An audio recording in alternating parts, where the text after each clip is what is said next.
Tonight we're transitioning from, the last few times have been really heavy theology because, we've been talking about Jesus' teaching on that last evening, the so-called farewell discourse.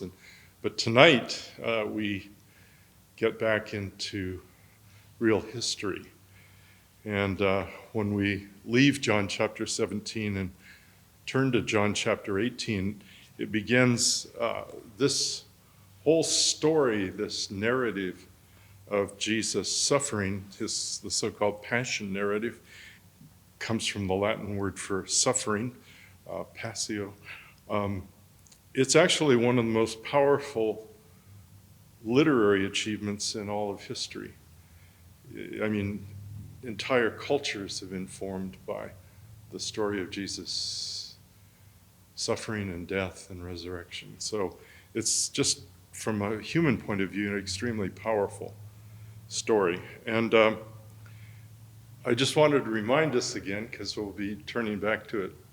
We're, like you said, Dale, we're out of triangles and we're back into circles. The difference between the story world and the audience world, there's a unique emphasis in the Gospel of John about the suffering of Christ that was specifically keyed in to the needs and concerns and, the spiritual life of the people that John the Evangelist was writing to and speaking to his audience world. So we'll look about how that begins in the text. So in John 18, let's do our dive. Verse 1 says, when Jesus had spoken these words, we saw this at the end of our time last time in John 17, he went out with his disciples across the brook Kidron, the Wadi Kidron, where there was a garden which he and his disciples entered.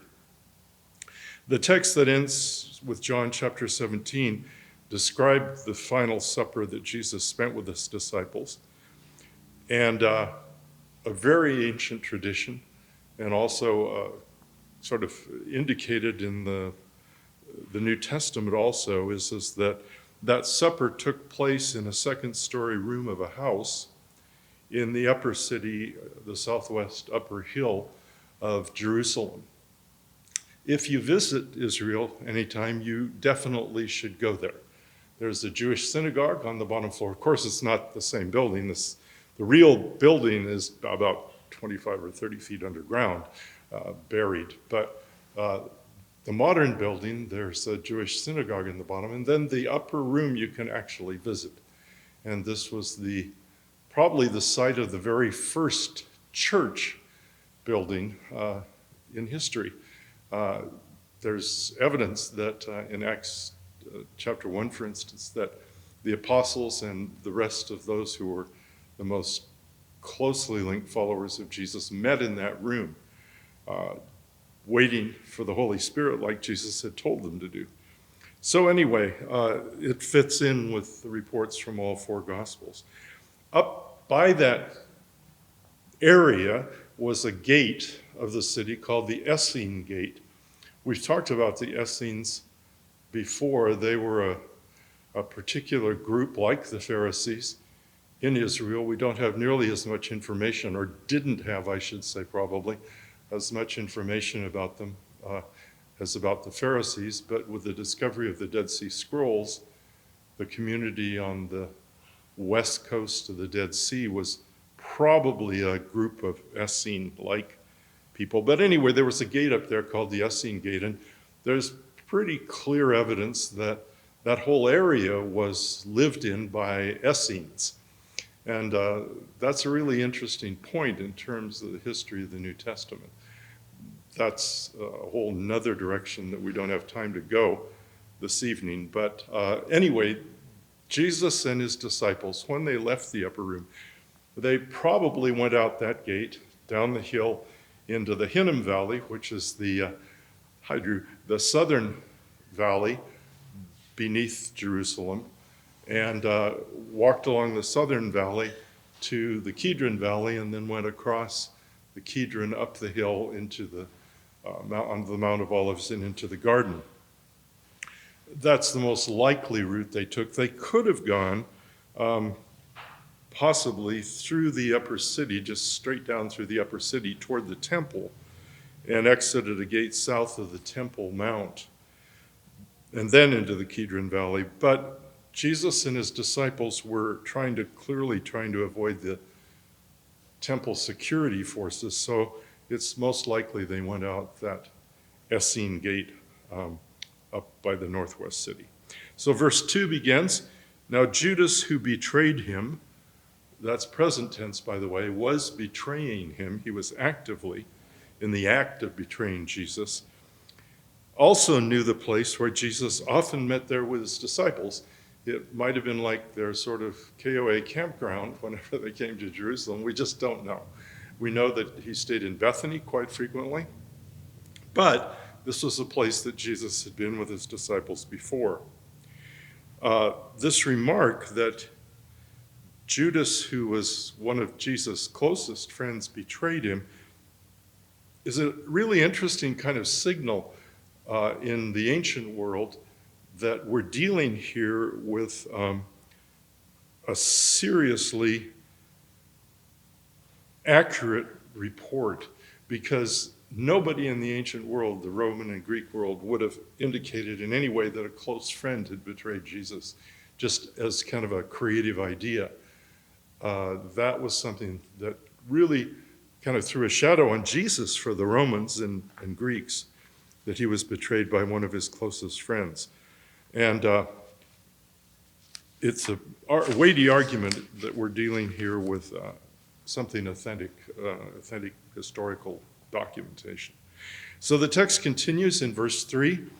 "So Judas, having procured a band of soldiers and some officers from the chief priests and the Pharisees, went there with lanterns and torches and weapons."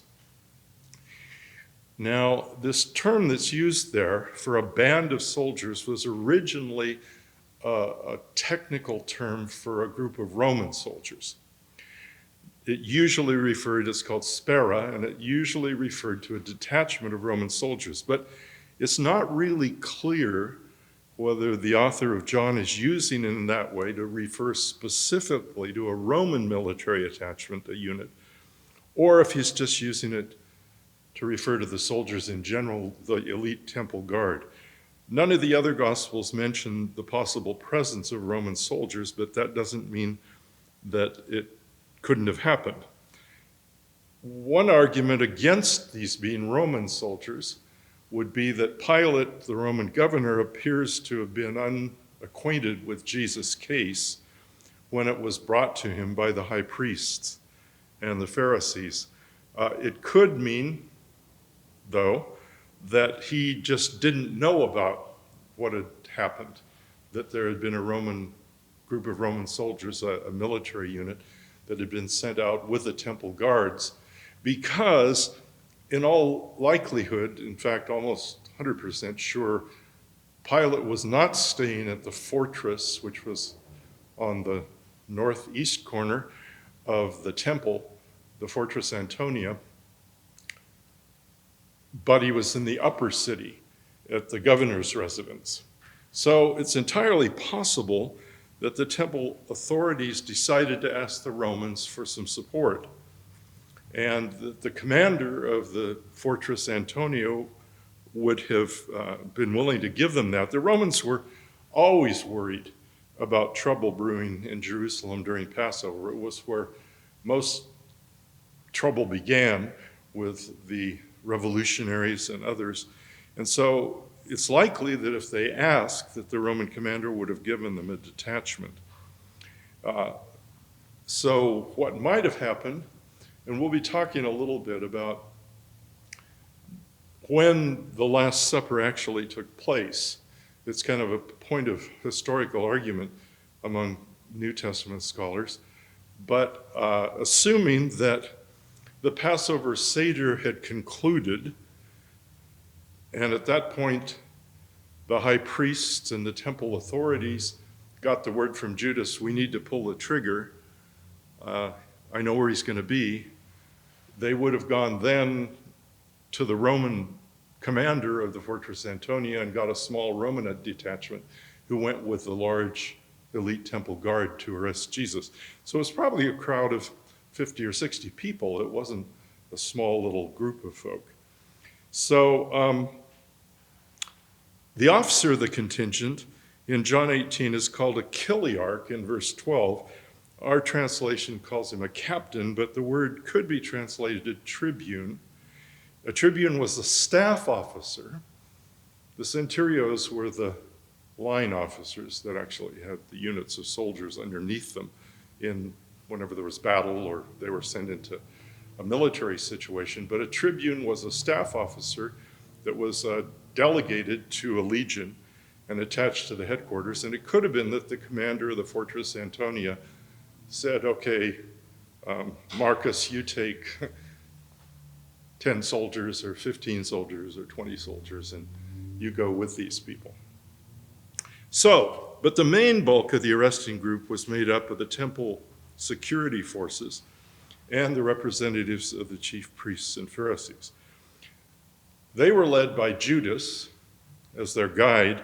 They went out probably directly out of the eastern gate of the Temple Mount and descended the stairs there into the Kidron Valley and up to the garden with lanterns and torches. Lanterns were clay containers with candles inside them, and torches were we know what torches are, burning sticks with combustible material wrapped around them. So their weapons probably included throwing spears and short swords. So in verse 4, these folk come storming into the garden, but it's dark, flickering lights, torches, these lanterns. And Jesus, knowing all that would happen to him, came forward and met them and said, "Whom do you seek?" As I said, it was probably a group of 40 to 60 people. And this is a separate report, a separate source than the other Gospels. There's no report in here about the betrayal by a kiss, by the kiss of friendship that is reported in the other Gospels. But it's clearly emphasized that Jesus stepped to the front and protected his disciples. Jesus takes the initiative during this entire affair, and it continues through his interrogations and the trial with the Roman governor. And in verse 5, the arresting crowd answers, "Jesus of Nazareth." And Jesus said to them, "I am he." And Judas, who betrayed him, was standing with him. Some translations have he in italics. So Jesus said, "I am." And so it was an ambiguous answer.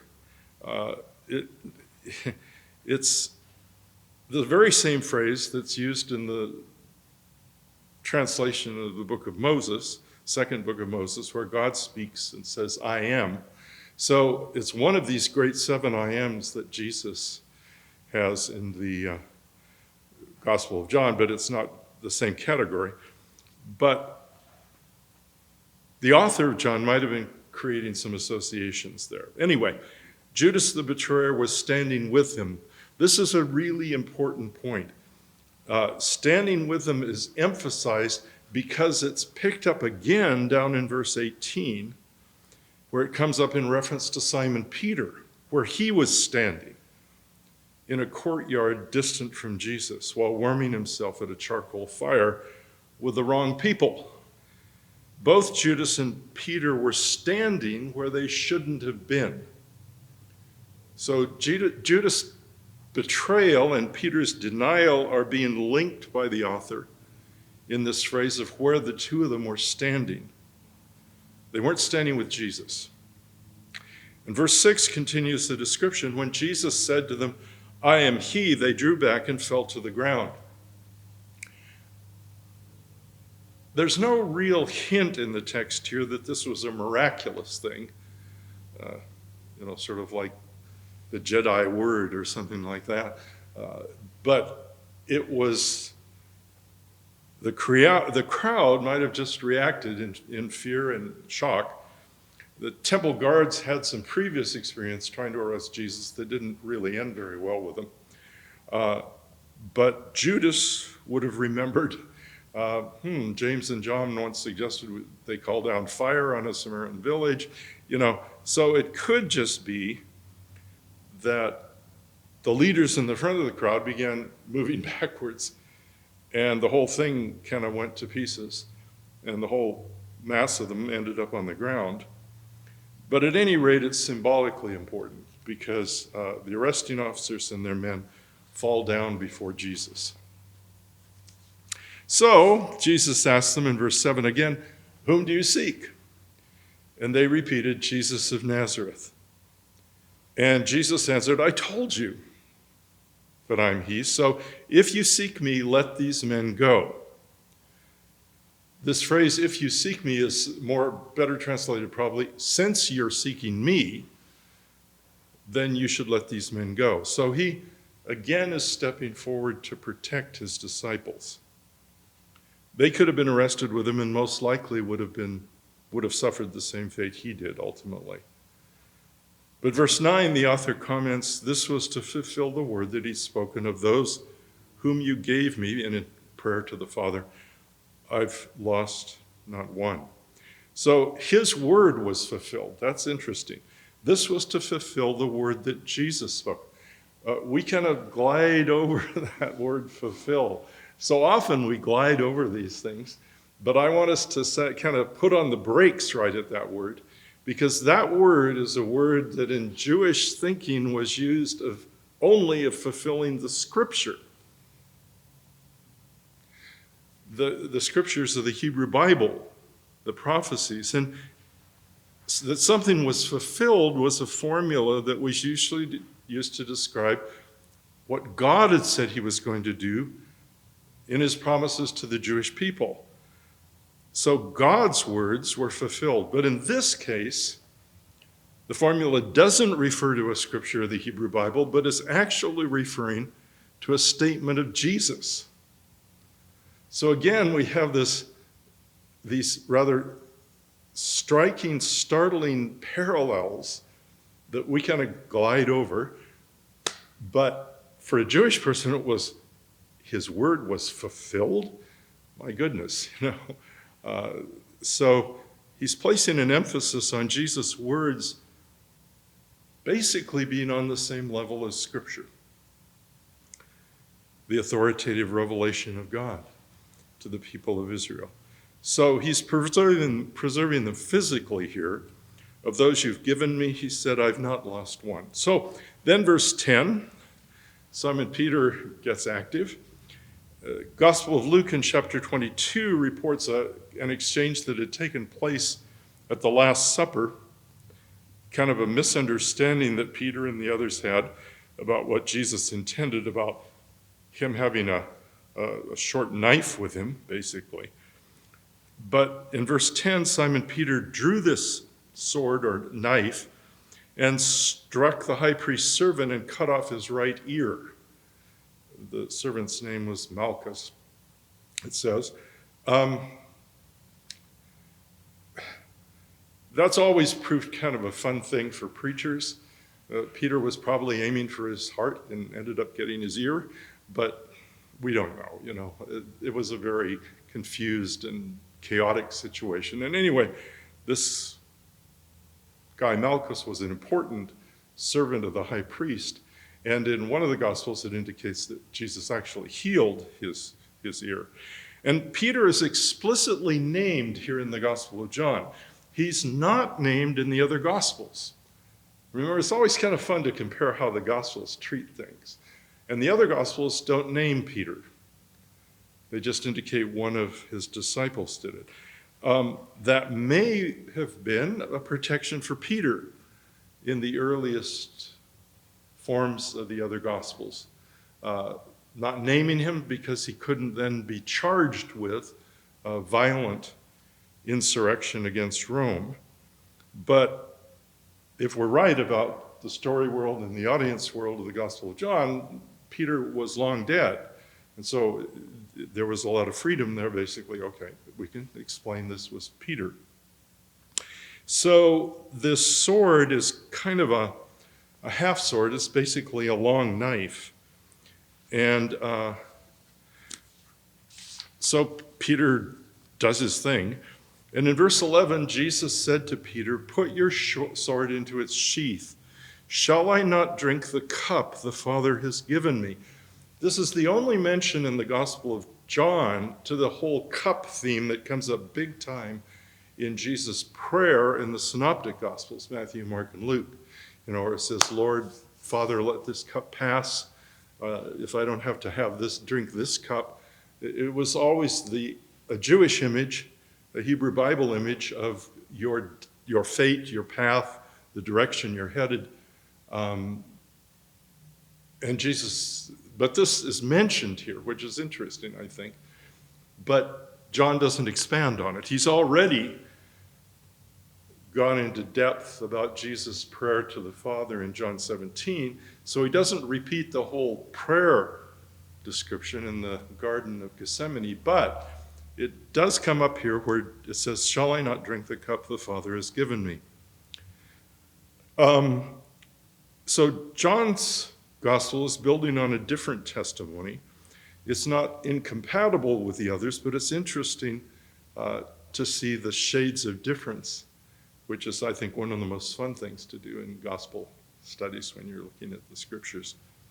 So in verse 12, then, the author and the narrator begins the actual description of Jesus' interrogation and his later trial. Verse 12 refers to the band of soldiers and their captain, that's the Spera and the Chiliarch, which might have been Romans from the Fortress Antonia. They were with the officers of the Jews, and they arrested and bound him. Only the Gospel of John mentions that Jesus was bound, that he was tied up or chained up. He's then led away to an interrogation by the temple aristocracy.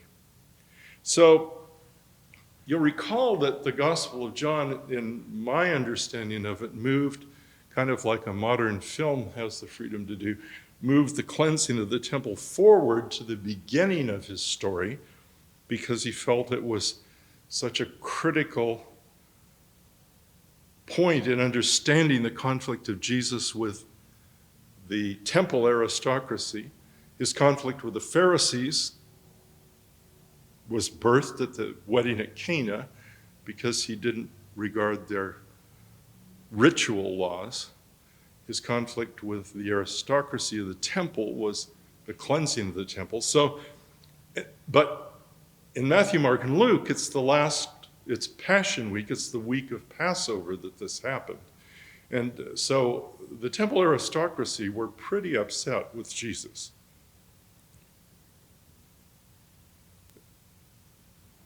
There's some evidence from the Jewish texts that this market business that was opened up in the court of the Gentiles was a relatively new thing. There wasn't always this marketplace of selling animals and changing money in the court of the Gentiles. It had traditionally been in the street that went down on the west side of the Temple Mount. You can go there today if you visit Israel. I'm not making advertisements for a trip to Israel, but it is kind of interesting. And that's, by the way, also where the so-called Wailing Wall is on the west side of the temple. So anyway, that street was probably where most of the sacrificial animals and things had been sold. We don't know exactly when it happened, but it wasn't like this was tradition into the gray past. This was a relatively new thing, and Jesus said, no way is this supposed to happen. My Father's house is to be a house of prayer for all nations, where the Gentiles could come and understand the faith of Israel and find the God of Israel. So the temple aristocracy were pretty upset, and they really wanted their hands on Jesus. In the Gospel of John, we've seen the author really clearly lays the responsibility for Jesus' condemnation and death on the Judean leadership, whom he calls the Jews or Judeans, but he focuses inconsistently on this priestly elite who ran things under Rome's watchful eye. And he was making very clear, I think, that it wasn't the Jewish people as such that were responsible for the death of Jesus, but the temple aristocracy and the priestly elite with the Pharisees. Now, verse 13 begins an incident that's only reported in the Gospel of John, and that's the interrogation by the former high priest Annas. First, it reads, they led him to Annas, for he was the father-in-law of Caiaphas, who was high priest that year. Annas was probably one of the most important political and economic figures in Jerusalem at that time. Both non-biblical sources, like the historian Josephus and others, and the Gospel of John, see him as kind of a godfather figure who was the spider at the center of the web, kind of pulling things. We know that he was the head of a temple power structure. He was protecting his and the temple hierarchy's economic interests. We know that a number of his sons were also high priests.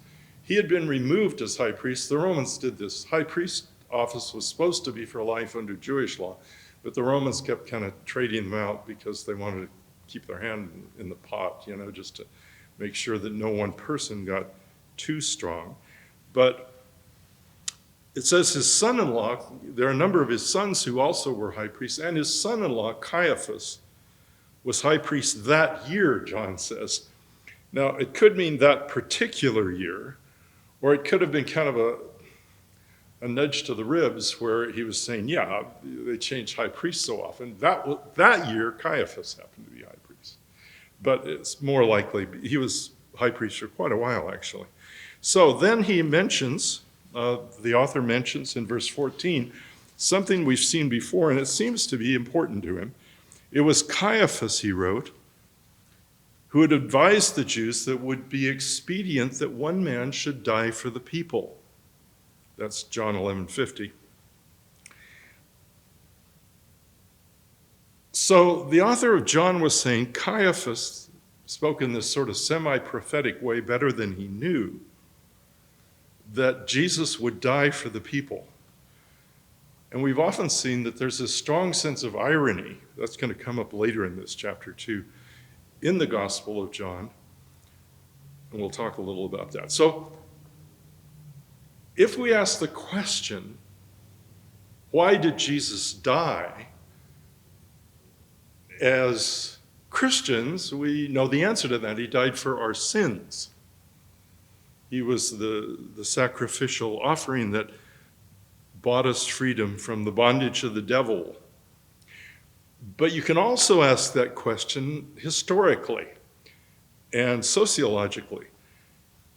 And this encounter of Jesus with Annas is kind of the spider in the middle of the web of political and economic power in Jerusalem, can give us a perspective also about why he was historically, why he died. It was because he challenged the powers that be,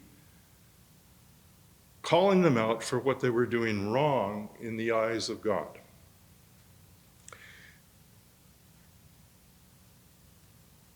The prophets of Israel were constantly doing that. It wasn't always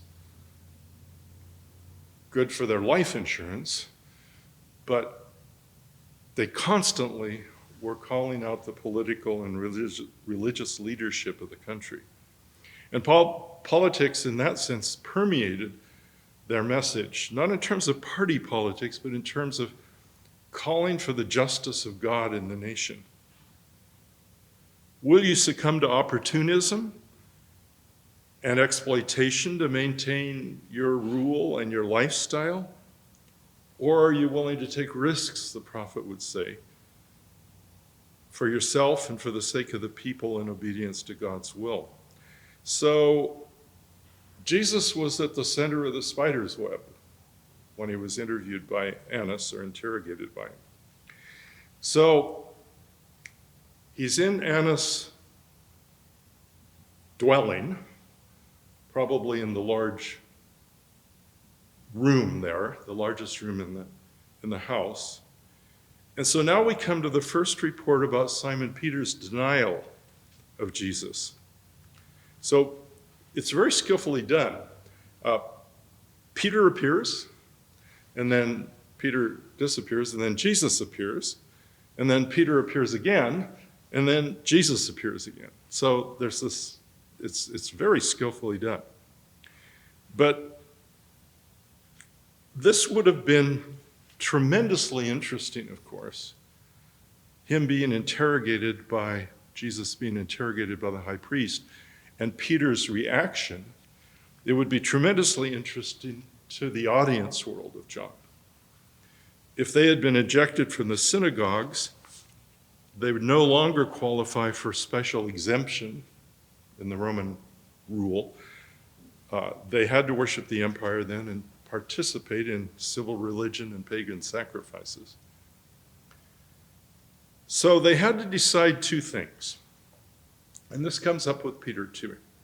First of all, where were they going to stand in relationship to Jesus?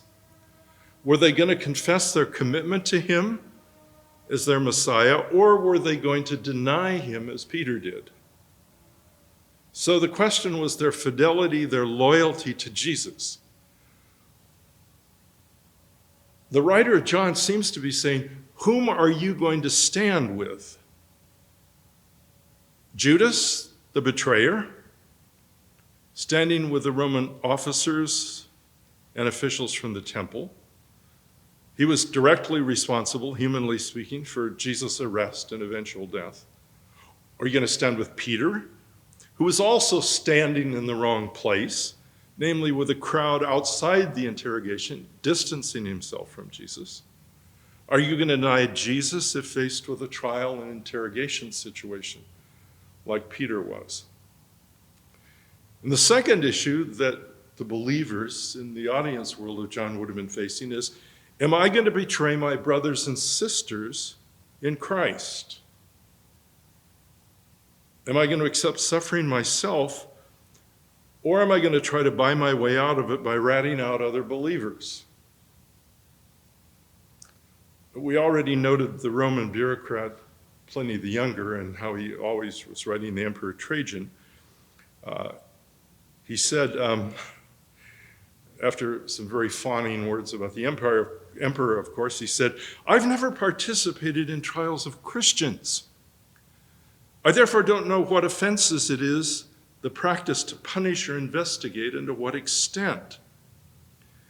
He tells the emperor, this is kind of interesting, he says this Christus movement was growing, and it was socially troublesome to the Romans in the area around Ephesus and Bithynia.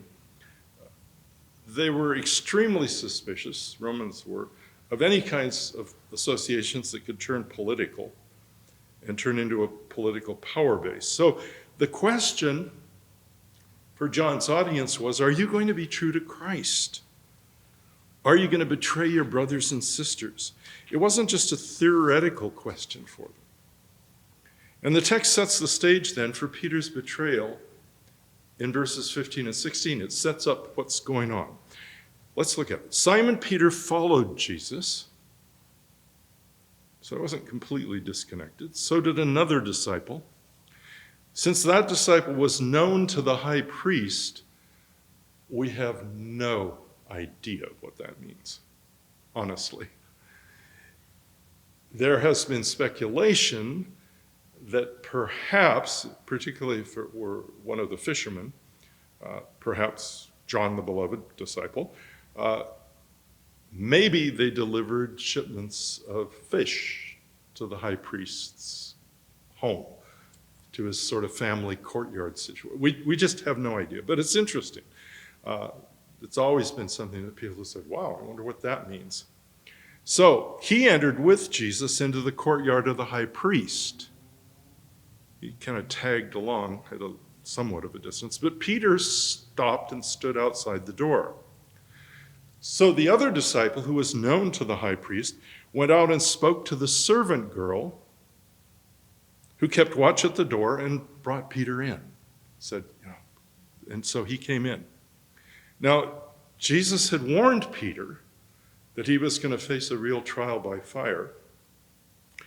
And in verse 17, after the other disciple who was present at Annas' residence brought Simon Peter into the inner courtyard, it triggered the curiosity of one of the servants.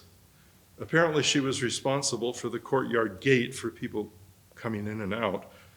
And she says to Peter, "You're not also one of these man's disciples, are you?" And Peter makes his choice, and he says, no, that's not me. No, I'm not. Now, she expected a negative answer. You're not one of his disciples, are you? The Gospel of Mark in chapter 14 adds the detail that it was Simon Peter's Galilean accent that kind of piqued her curiosity, and that of some of the other bystanders as well. So, Peter takes the coward's way out, and Jesus is standing courageously when this happens. He was confronted by a servant girl, and Jesus is confronted by the Godfather. So the contrast is huge. Then verse 18 is a scene that's gone down in history. It says, "Now the servants and officers had made a charcoal fire because it was cold, and they were standing and warming themselves. Peter also was with them, standing and warming himself." Just like Judas, Peter was standing somewhere where he shouldn't have been standing. It's repeated again in verse 25, by the way, for emphasis.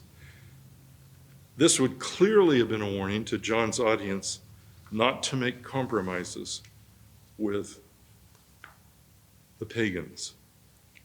James 4:4 says, "Anyone who chooses to be a friend of the world becomes an enemy of God." So, then comes the interrogation of Jesus by Annas, the Godfather, at the pinnacle of the temple establishment. As I said, this isn't reported in the other Gospels. The Gospel of John, in turn, just omits any description of the interrogation before Caiaphas, the current high priest, the son-in-law of Annas, and the high council, the Sanhedrin. So, the high priest, verse 19, Annas, questioned Jesus about his disciples and his teaching. Now, this was clearly not a trial in any kind of legal sense. Probably Annas and the people with him kind of hoped that they could kind of trick Jesus into saying something against the temple and just basically get the Romans to eliminate him. Notice that he's asking about his disciples. They were targeting not just Jesus. They knew he had followers. And so Jesus answers Annas in verse 20. He refuses to acknowledge any legal authority on the part of the group that was convened, and he pointedly ignores the inquiry about his disciples. And he says, "Why do you ask me?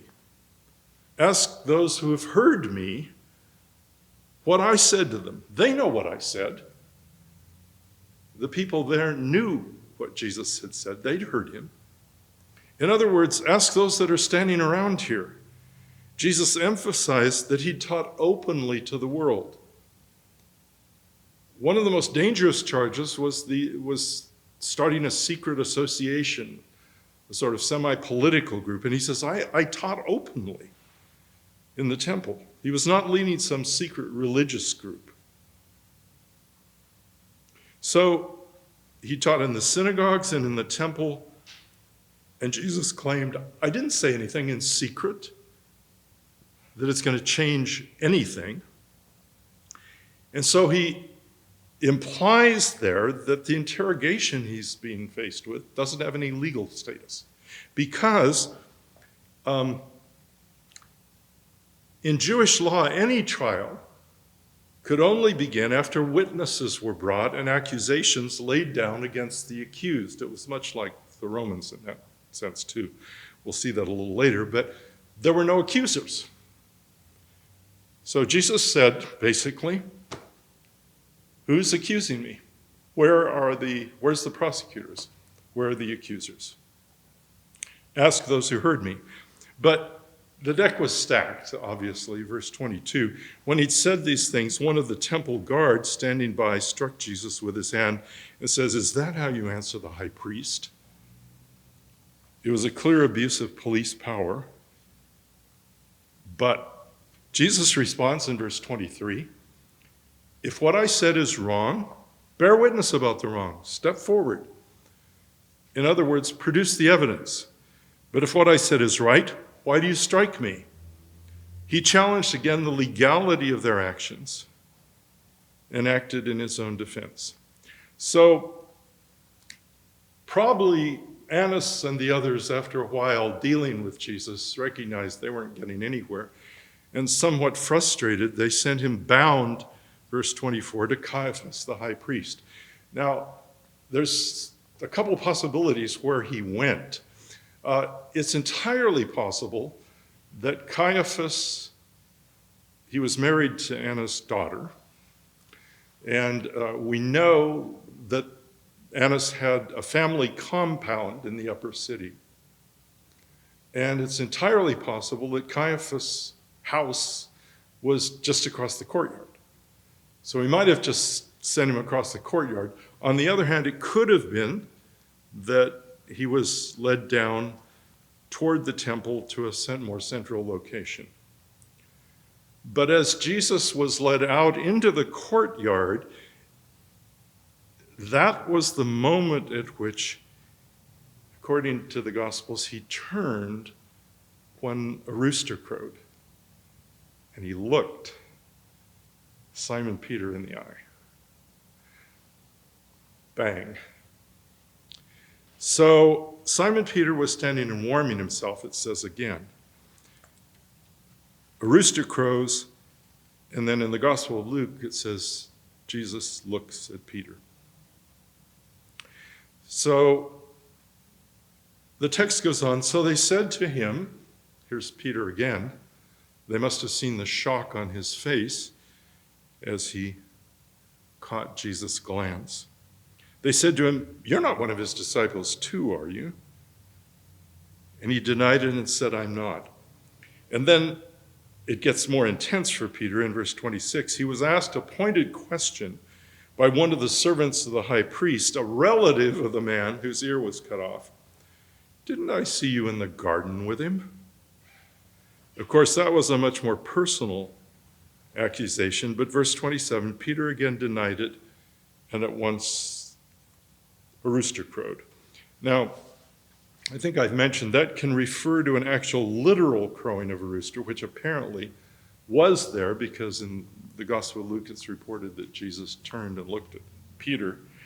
But it was also an expression that could refer to the last watch of the night and the beginning of the morning. So, just a note before we go on. The charcoal fire, it's interesting, where Peter was warming himself. A charcoal fire reappears in the Gospel of John, in the very last chapter, at the Sea of Galilee, where Jesus appears to the disciples again, one of his resurrection appearances. And there's a charcoal fire there, too. So Peter's restoration took place, the author seems to be saying, by Peter going back with Jesus to the place of his failure. Simon Peter had to decide, again, where he stood in relationship to Jesus. So it's still night. Jesus was interrogated then by Caiaphas, and that's only implied in the Gospels. It's the Gospel of John. It's not mentioned as it is in the other Gospels. In verse 28, in John chapter 18, it just notes the conclusion. Jesus was sent then in the early morning from the house of Caiaphas to Pilate, the Roman governor. Then they led Jesus from the house of Caiaphas to the governor's headquarters. It was early morning. They themselves did not enter the governor's headquarters so they wouldn't be defiled but could eat the Passover. That's highly ironic. The author's looking at this and he says, These people are worried about their ritual purity for continuing the Passover feast, but they're sacrificing the King of Israel. He says, this is ironic.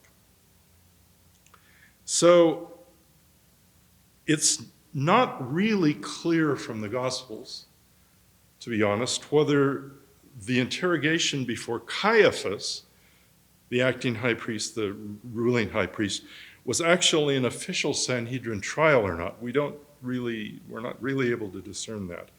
But anyway, they turned him over to the Roman authority. And it says, early morning, that was the time, the Greek word is proi.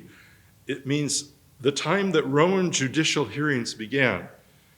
Business started early with the Romans, so about 6 in the morning, court started. That's when the governor would accept cases, or the ruling judge, wherever it happened to be. So they wouldn't go into the governor's residence because Jewish practice forbade entering Roman homes. The reason was that aborted babies were often buried under the entryway to Roman homes. And so the Jewish people viewed that as a sacrilege and as a defiling thing, and so they wouldn't go into Gentile homes. So they stayed outside. They didn't want to enter the Roman governor's headquarters and that would also be an indication that this was a residence. It wasn't just some official court building, but it was the Roman governor's residence. But the real reason says so they could continue the Passover celebrations. Now, I hope we have time to get there tonight, but the phrase "they could eat the Passover" has often been taken as meaning that the author of John was saying that this took place before the Passover Seder, so they could eat the Passover. But actually, there are a lot of historical arguments, evidence that it could refer to the entire sequence of meals and celebration that took place in the Passover week following the Passover evening Seder. That was the biblical Feast of Weeks, by the way, if you want to reference around and root around in the Old Testament, the Hebrew Bible. But it came to be referred to generally in the Second Temple period, the time of Jesus, as Passover, the whole week. So if that's the way that John's Gospel is using it, it lines up the chronology of Matthew, Mark, and Luke much closer to John, because there's a couple of verses like this that people have used to say, oh, John moved the whole thing one day forward. But this could have just meant they had eaten the Passover Seder the night before. When the ceremony was over, the high priest pulled the trigger because Judas had informed them, you can get him now. I know where he is.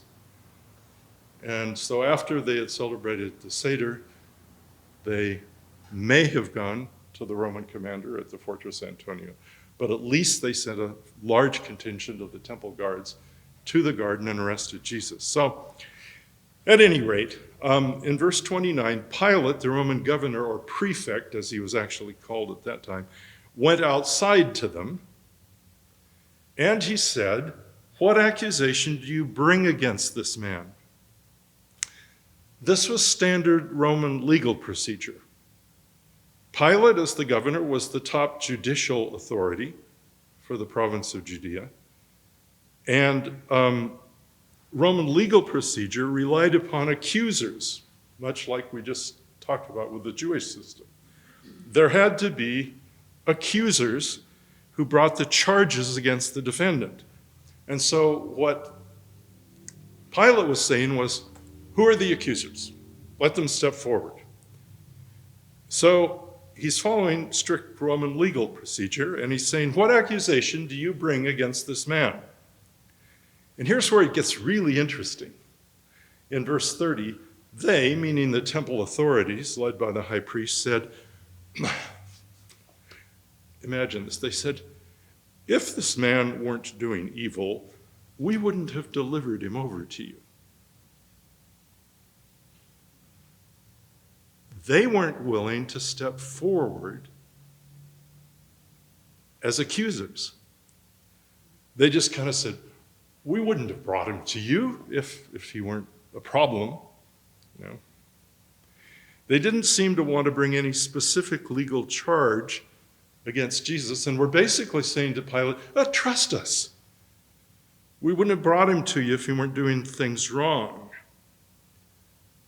They probably were hoping for a quick judgment by the governor without them actually having to present any arguments and evidence against Jesus. They were attempting on their part to shove the entire responsibility for judging Jesus and executing him off on the Roman authorities. Well, Pilate wasn't having any of that. And with verse 31, he says, take him yourselves, judge him by your own law. And then the real issue comes out, namely the Judean authorities want Jesus dead. So they said to Pilate, it's not lawful for us to put anyone to death.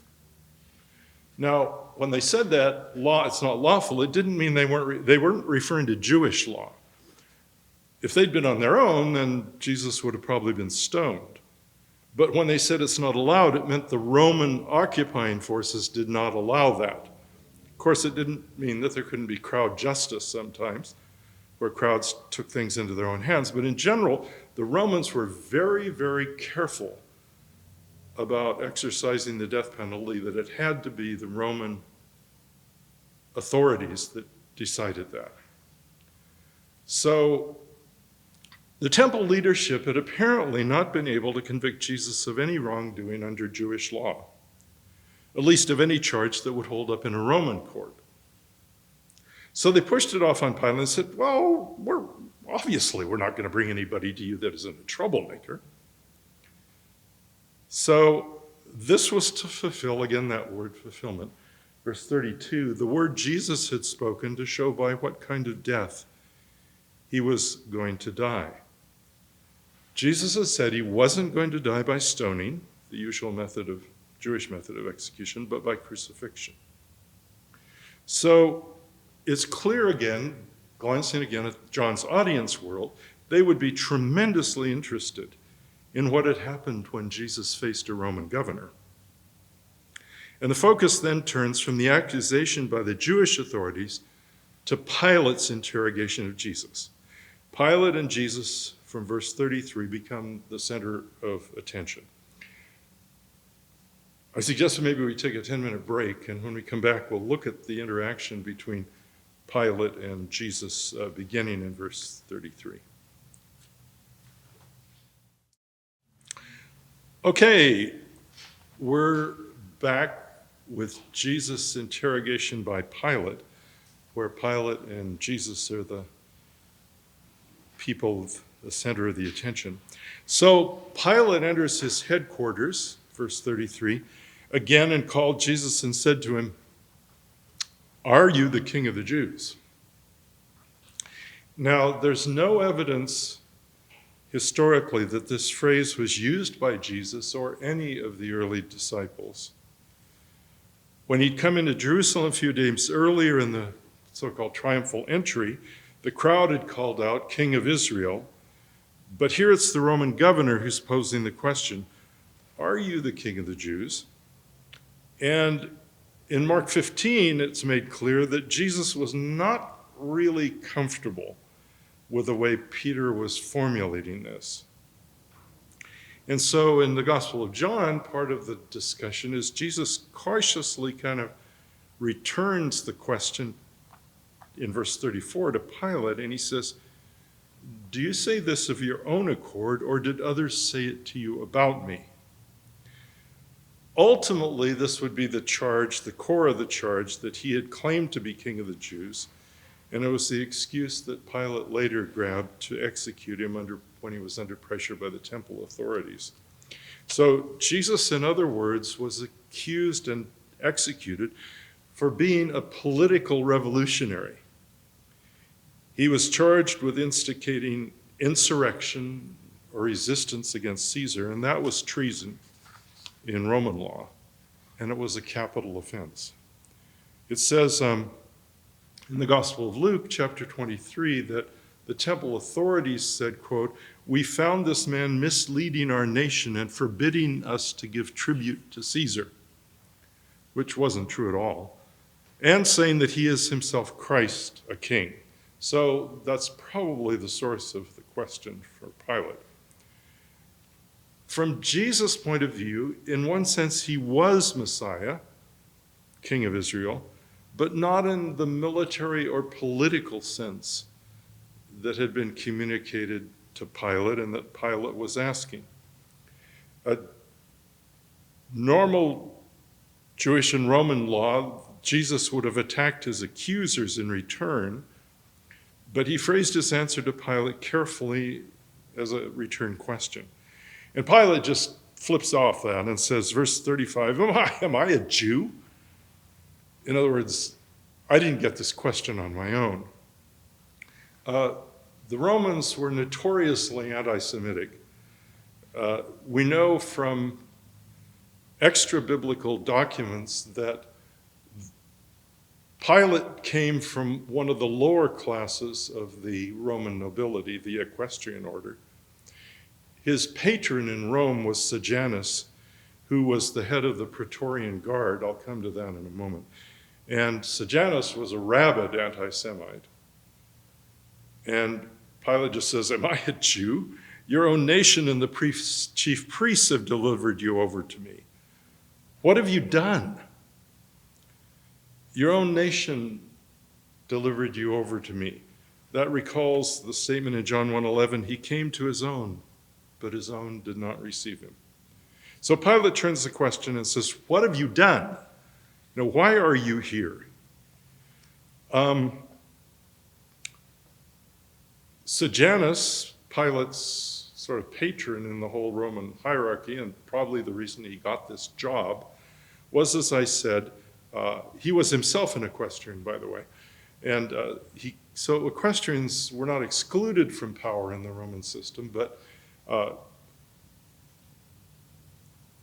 the Praetorian Guard, which Sejanus at that time had as his power base, was, excuse me,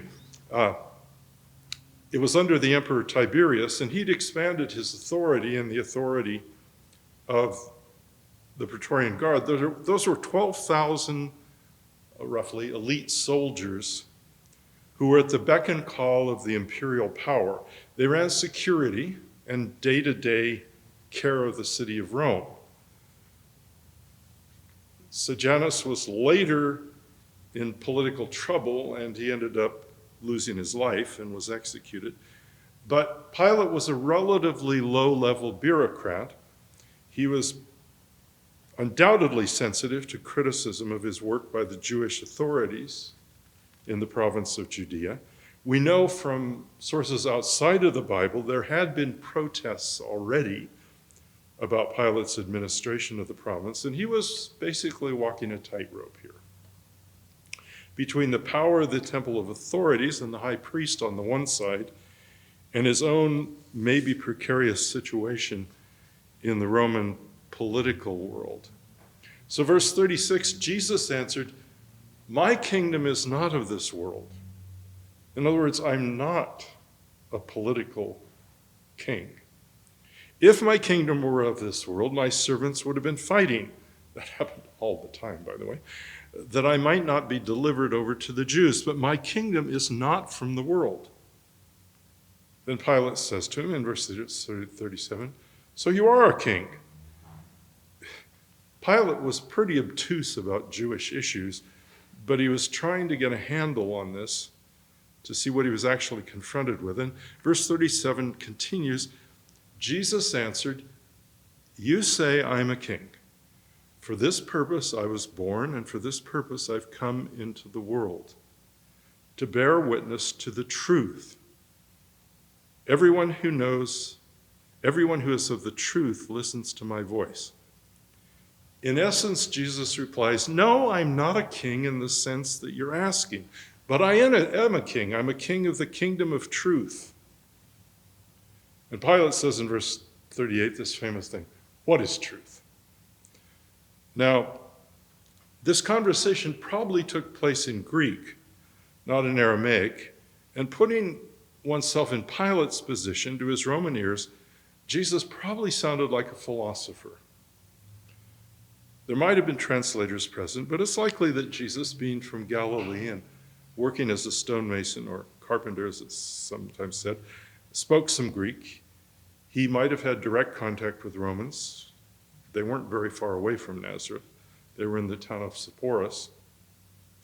And at this point, Pilate probably began to view the trial and Jesus as an annoying bother. This is a philosopher, he probably thought. He's not a political revolutionary. And with this, he decides to try, in Roman terms of legal authority, what was called an absolutio. He wants to clear the accused of the charges before a trial even has to take place. It's the easy way out for him. So he would have been able to sidestep the whole issue without any kind of formal verdict. So Jesus says, everyone who is of truth listens to my voice. And Pilate replies, what is truth? Now, through the centuries, many commentators have noted if Pilate had stuck around, he could have gotten an answer to that, but he didn't. After he said this, the text goes on, Pilate went back outside to the Jews and told them, I find no guilt in him. In other words, he's not a political revolutionary, folks. He's not guilty of what you're hinting at. Pilate announces 3 times that he found Jesus innocent. But he clearly spells out, even though he probably didn't understand very much about what was really going on, this man is not guilty of political insurrection. And then he decides to try a clever stratagem to get out of the whole dilemma he was confronted with. So, in verse 39, he makes a proposal. You have a custom, he says, that I should release one man for you at the Passover. So, do you want me to release to you the king of the Jews? But this whole maneuver backfires. Verse 40, the high priests and the folk they gathered with them, probably a relatively small crowd, not this man, but Barabbas. Now, Barabbas was a robber, leistes in Greek. He was the real deal. He was either the leader of a revolutionary band that the Romans had caught, or he was a significant rebel. We don't have any record outside of the scriptures about this custom, but the Romans often had these local things that they would allow. And so it's a highly ironic situation again. The irony lies in the fact the leaders of the nation reject the real king of Israel, the real king of truth, and they choose someone who really is guilty of the charge that Jesus was ultimately crucified for, namely being an insurrectionist, a terrorist. And so we reach the end of the chapter. It's worth recalling the chapter divisions aren't in the original text, but it's a logical breaking point. It ends the first part of Jesus' Roman trial. At this point, there was still a small chance that Jesus might escape the death penalty. Pilate was not yet convinced that he had to execute Jesus, and he was trying to figure out a way to get around the dilemma that the temple authorities had put him in. But his plan backfired, as we know from our own things, our own other references. I would like to take the last section of our time. I need to grab my other notes.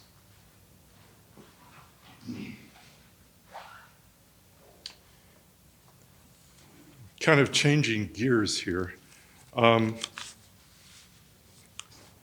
I'd like to explain a little bit about this issue of the Passover supper, the Seder, that Jesus celebrated with his disciples. I'd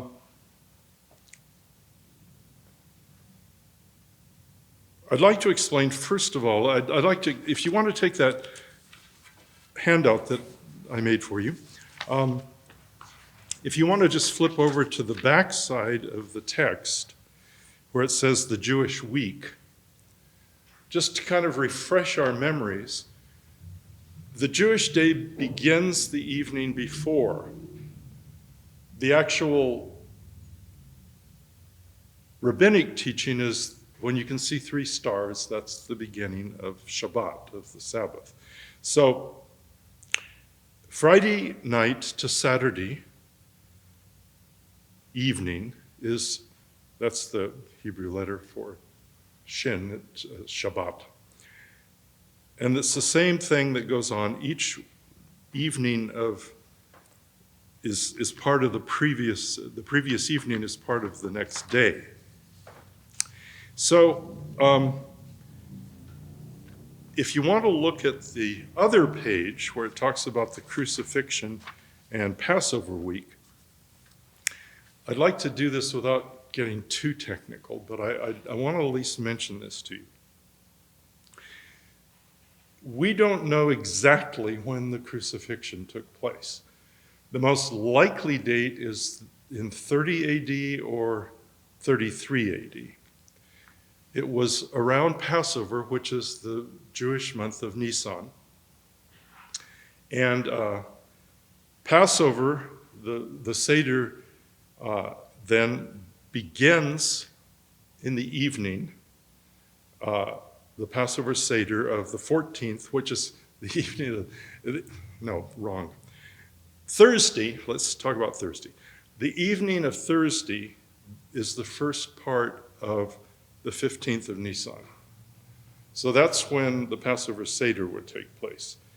Earlier in the afternoon, then, the lambs had been sacrificed and the Seder meal was being prepared. So that's when the Passover Seder takes place. After Nisan 14, in the evening, it's the beginning of the next day, Nisan 15.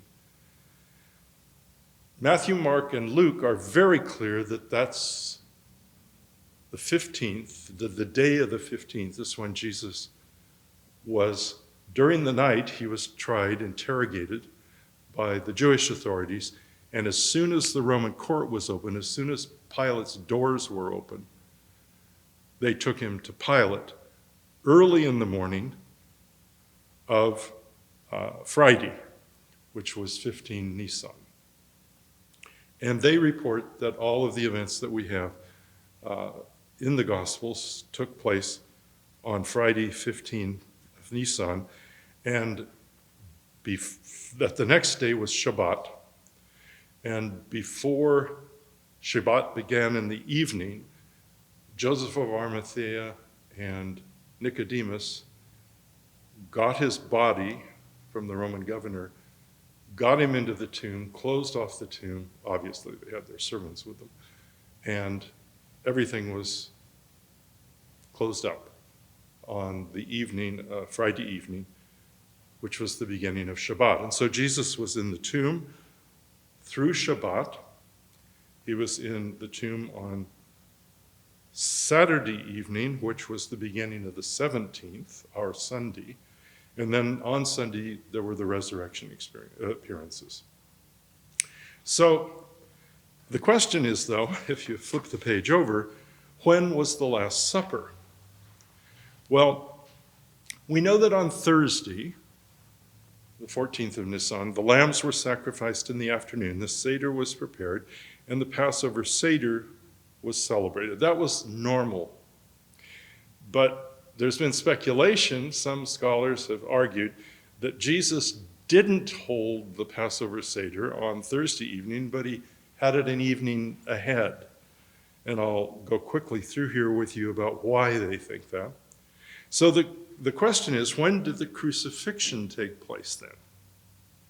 Well, if these scholars are right, that it was on the evening of Wednesday that they celebrated Passover, for whatever reason Jesus celebrated a day early, then the crucifixion took place on Thursday while the lambs were being sacrificed and this Seder being prepared. On the other hand, if Matthew, Mark, and Luke, if we take our cue from them, then Jesus was crucified on Friday and put into the tomb just before Shabbat began.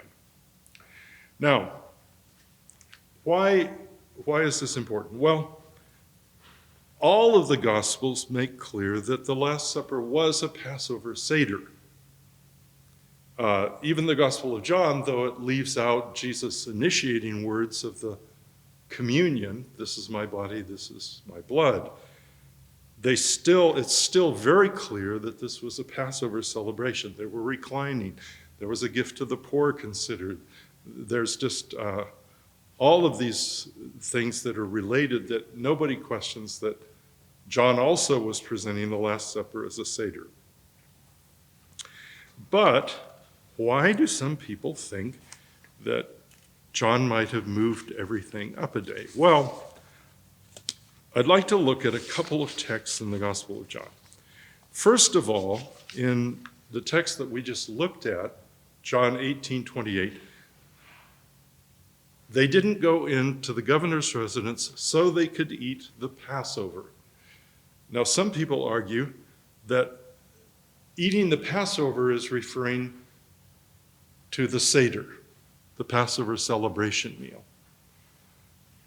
Drew? I'm trying to understand this correctly. The Seder dinner is usually done on Thursday. Yes. Thursday. Always done on Thursday. Evening.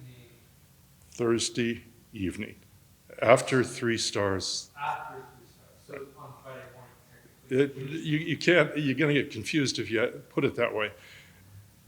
Well, It means on the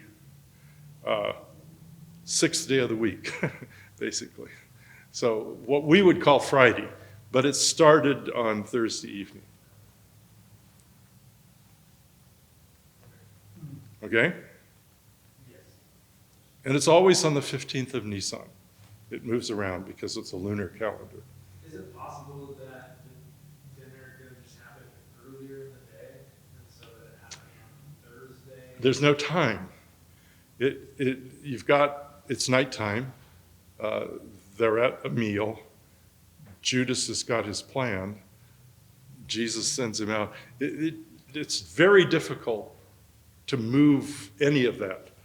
We know from the other Gospels that Jesus sent James and John into town to prepare to get what they needed for the Seder meal.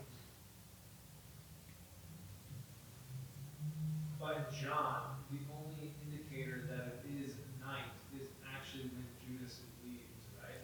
Right, and they're having the official meal. Right. And that only took place in the evening. Was that at the end of the meal, or was that after they had already eaten that he left, or was? Jesus dipped the so-called charoset in the morsel into the bowl and gave it to Judas, and that's relatively early in the whole process. But there's a lot omitted in all of the Gospels. There were 4 cups of wine. We only have 1 in the Gospels. The third one, the cup of redemption. Remember Jesus says?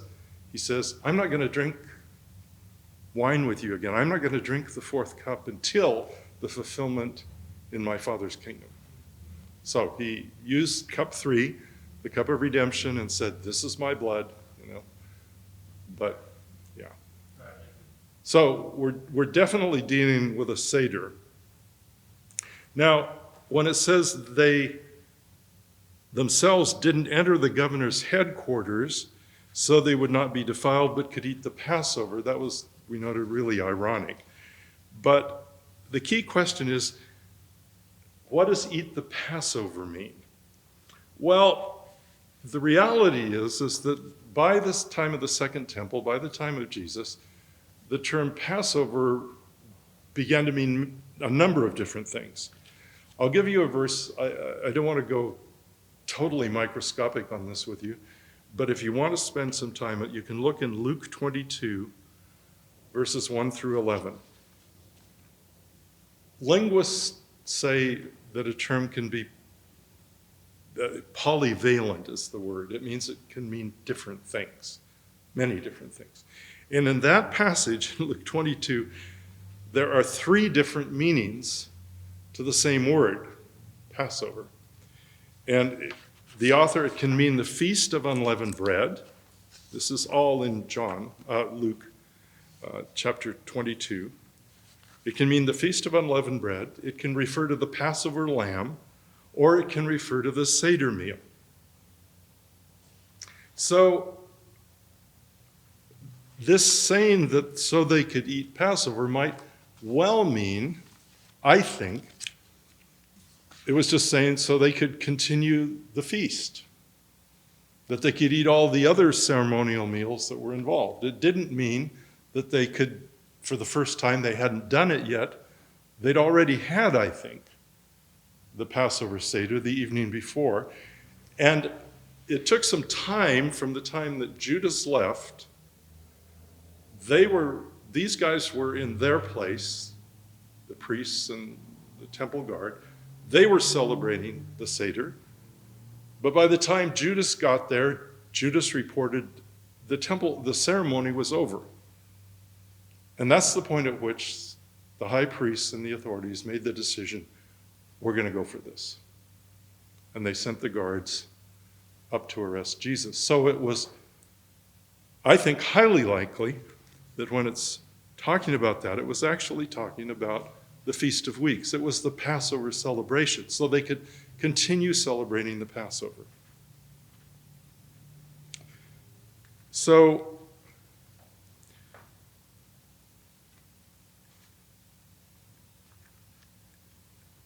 interestingly, the issue then is that if it was polyvalent, if the term is polyvalent as it's called, these peace offerings of the Feast of Weeks were actually called Passovers, sometimes in the Jewish writings. So the issue there is that I don't think that requires us to say that the Passover Seder had not taken place yet. I think, yes, it could mean that. But if it did, then John would be kind of potentially in contradiction with himself, because it says clearly in John 19:31, we'll come to that the body of Jesus was taken down on Friday of Passover.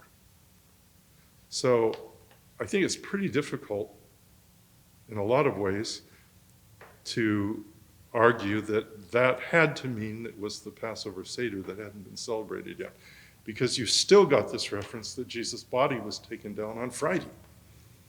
It was the day before Shabbat. So, at any rate, we'll see next week that the day of the preparation of Passover,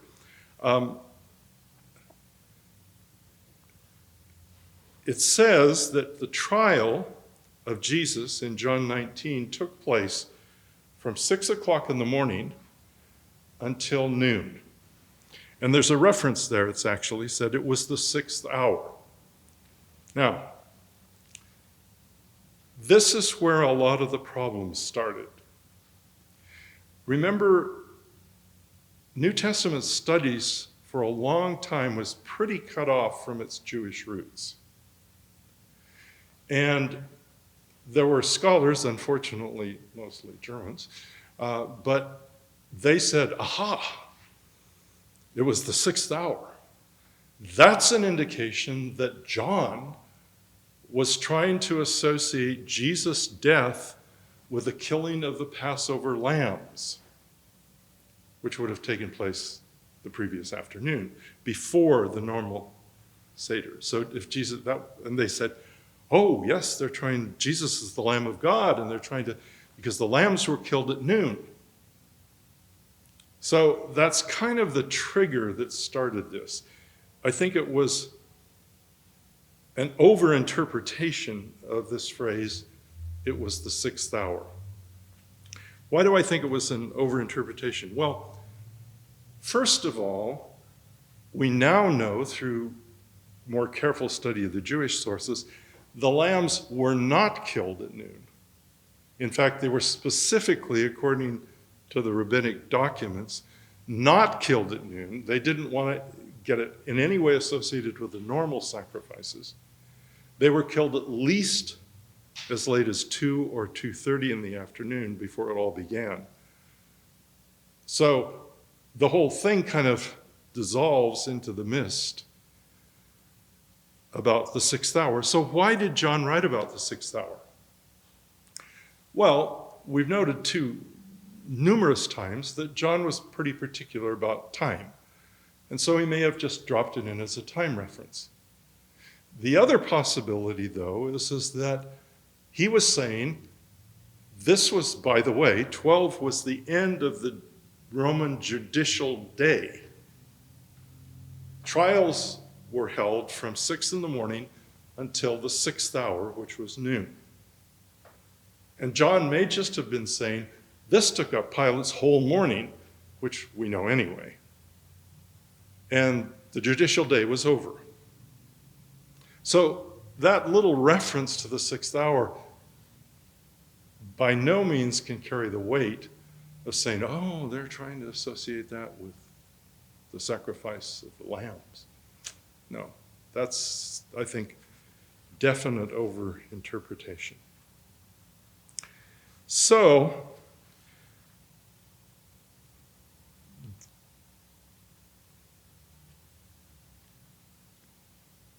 let's go back to one more verse.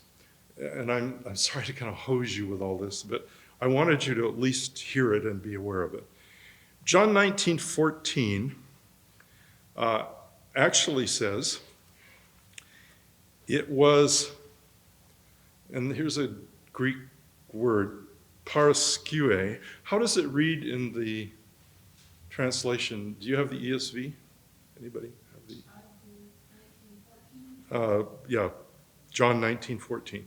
Now it was the day of preparation of Passover. Right. It was not the sixth hour. Yeah, the day of preparation of the Passover. That's another thing that's misleading because it doesn't say the day. It says it was preparation, it was Passover preparation. The actual word in Greek is paraskeue, and it means the day before Shabbat. There are translations that have recognized this, and almost every scholar, even skeptical scholars, admit it's not talking about the day of preparation before the Seder took place, it's talking about Friday. Friday was the day of preparation for Shabbat. So basically what it was saying, it was Friday in Passover week. So, is anybody totally confused? Do we need to kind of slow down? Yeah. You don't have to say you're totally confused, but I'm not totally confused, but I'm curious, in all of the Gospels, how many of them say that he was raised on the third day? all of them. All All of them. There's no difference. Sunday morning, that's it. And so what does third day mean? Does that mean he spent 3 nights in the grave? Well, in Jewish reckoning, he was in the tomb Friday night. That's day 1. He was there through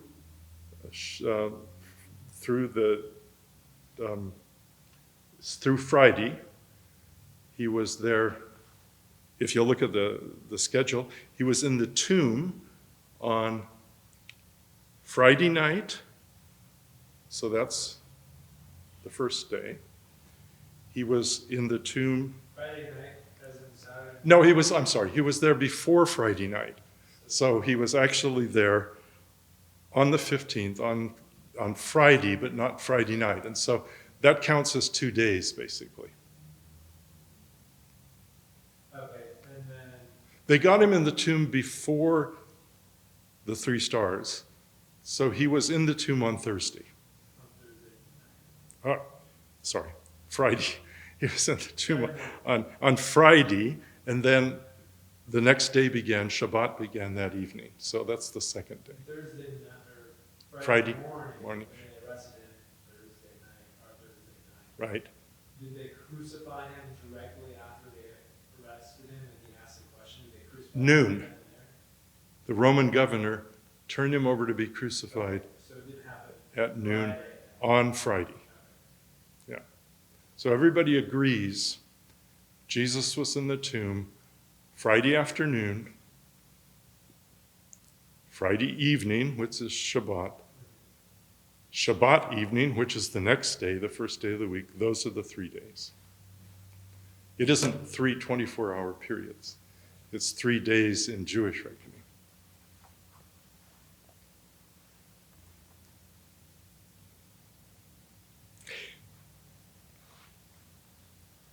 We'll come across this next week in John 19, but there is a second reference to Friday of Passover week, and that's later where it says the high priest came to Pilate and said, "Get these guys off the cross. They shouldn't remain on the cross on Shabbat because that Shabbat was a high day. It was a special Shabbat." And we'll come next week. We'll talk about, God willing, what that meant, why that Saturday was a special Shabbat. Well, I'd like to just draw some conclusions. Again, I'm a philosopher, so a word about logic. Somebody said logic is only for small minds. I don't believe that. Logic is an instrument. It's like a physician's stethoscope. You can't use a stethoscope as a scalpel, but it's a useful basic instrument. And logic is kind of like the guardrails for thinking. It helps us recognize when we drift off the track. The first and most important thing, and I would hope that that's one thing that you take away tonight from this last little section, is the first and most important thing is it's essential to establish what the text is actually saying. To not jump to sort of modern conclusions, but to really, really try to figure out what the text is actually saying. We know a lot more now than we did 75 years ago about Judaism in the Holy Land at the time of Jesus. We also know that ancient writers didn't know about nuclear fusion or quantum mechanics, but they were completely capable of knowing when they were writing something that contradicted something else that they were writing. And I would argue, again, the difference between ambiguity and contradiction. Ambiguity is very frequent in life, not just in historical studies, but especially in studies and even in science, hard science. Ambiguity is a constant thing. And so it's not a surprise that things are ambiguous sometimes. But I think that it's important to have some humility about ancient texts. It's just simple respect. We're a long ways away, and to say, oh, that's a contradiction. I'm not saying that can't be used, but a big dose of humility is required before we can talk about any ancient text when we can talk about contradictions. Disagreement between different authors is not much different.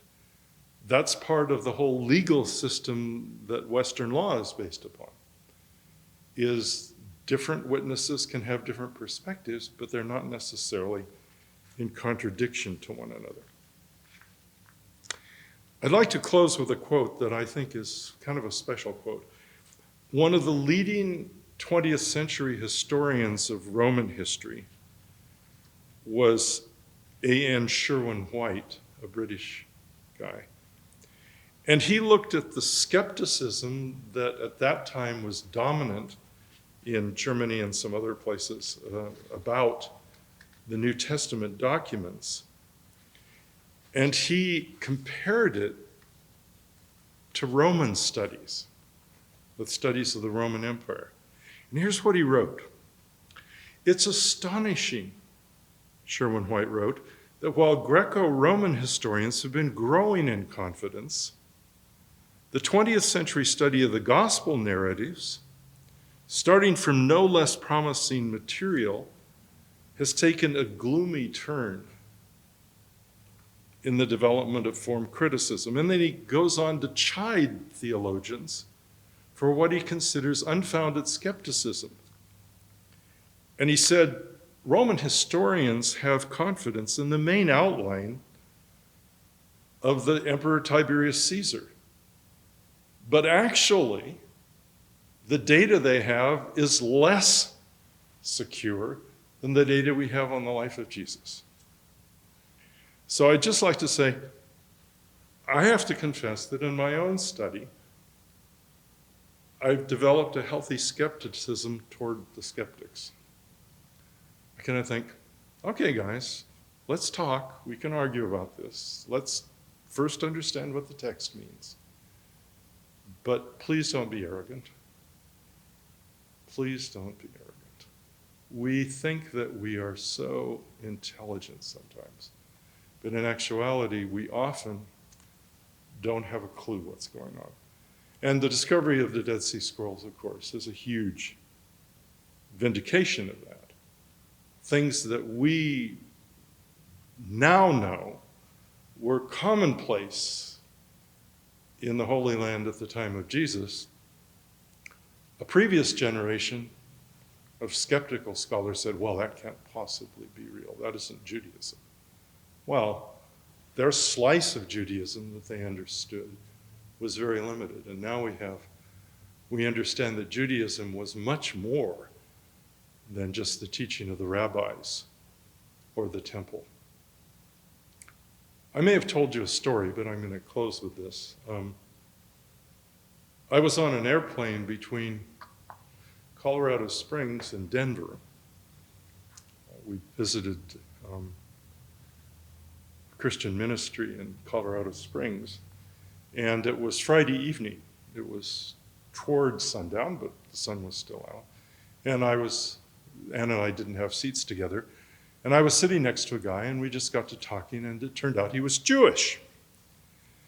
And we talked a little bit, and he said, I actually kind of feel bad flying on Shabbat.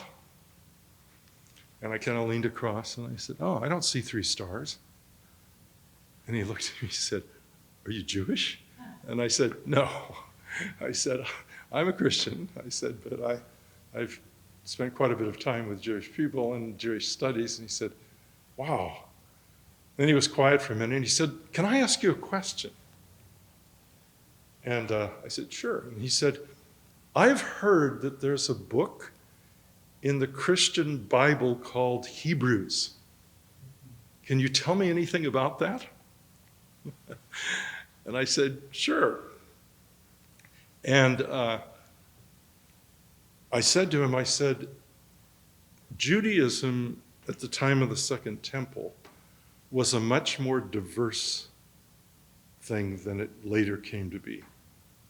I said, what we know now as traditional Judaism, the Judaism of the rabbis, of the Mishnah and the Talmud and so on, that was only one part of Judaism. Of course, there was the temple, but there were also other Jewish groups, like the Essenes and the community on the shore of the Dead Sea and so on. And I said, as near as we can tell now that we have more data, the book of Hebrews was written to one of these groups that were a lot like the Essenes. We know that they were interested in angels, for instance. They hated the high priesthood in the temple, and they argued against the high priests. They also were fascinated with the figure of Melchizedek in the Hebrew Bible. And all the evidence is that the book of Hebrews was written to one of these truly Jewish groups, but it was showing that a lot of their hopes, all of their hopes and expectations were actually fulfilled in Jesus of Nazareth. He said, wow, I've got to read that. I thought, exactly. So anyway, we haven't had contact since, but it was one of those moments that I thought, yes, things are a lot different than they used to be. And yeah, it was an interesting moment when I said, I don't see 3 stars. And his mouth fell open. He said, are you Jewish? I said, no. But it was kind of like, how do you know that? So anyway, good. Well, this has been fun this evening. Thanks for your patience. As I said, it was kind of a heavy slog through that last part. And as you review it and things, if you have any more questions, we can talk about it next week too. So good. Thanks for your thoughts, though, and questions. They're always enriching. So.